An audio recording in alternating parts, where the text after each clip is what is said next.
5,000 years ago, in Uruk, the earth was cracking under the drought. The canals were drying up, and the people waited in fear for an answer from the gods. But the gods were silent. High Priest Naram-Sin gave the people his own answer. The gods demanded blood. A young woman named Amma had been chosen for sacrifice. Lugal, the man who loved her, refused to let her die. He freed her and fled with her from Uruk, pursued by the men of the temple.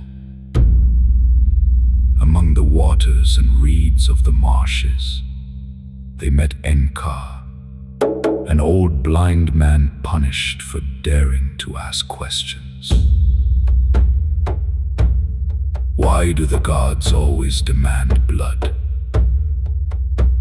Why do those who speak in their name live in wealth while people starve? And why do the gods need priests to speak? As Lugal and Amma fled toward Eridu, doubt began to spread. People hid the fugitives, refused to speak. And even a child asked why such powerful gods always needed soldiers. Naram-Sin feared those questions more than any weapon, because he carried a secret he had never confessed. He himself had never heard the gods, not even once. He had heard only the fear of the people. In Eridu, Lugal and Amma found a different kind of priest.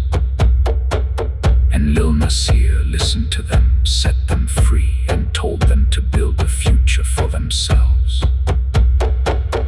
Then the rain came. Amma was alive. There had been no sacrifice, and yet the gods, or perhaps only the sky, had sent the rain. Naram-Sin's lie began to collapse. On the final night, the High Priest came to kill Lugal and Amma. But Tama stood before him, the young priest who had followed him, and had learned that the gods did not need cruel men in order to be heard. Naram-Sin fell, not before an army, but before a question.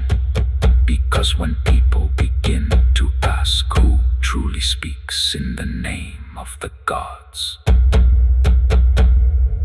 fear begins to lose its power.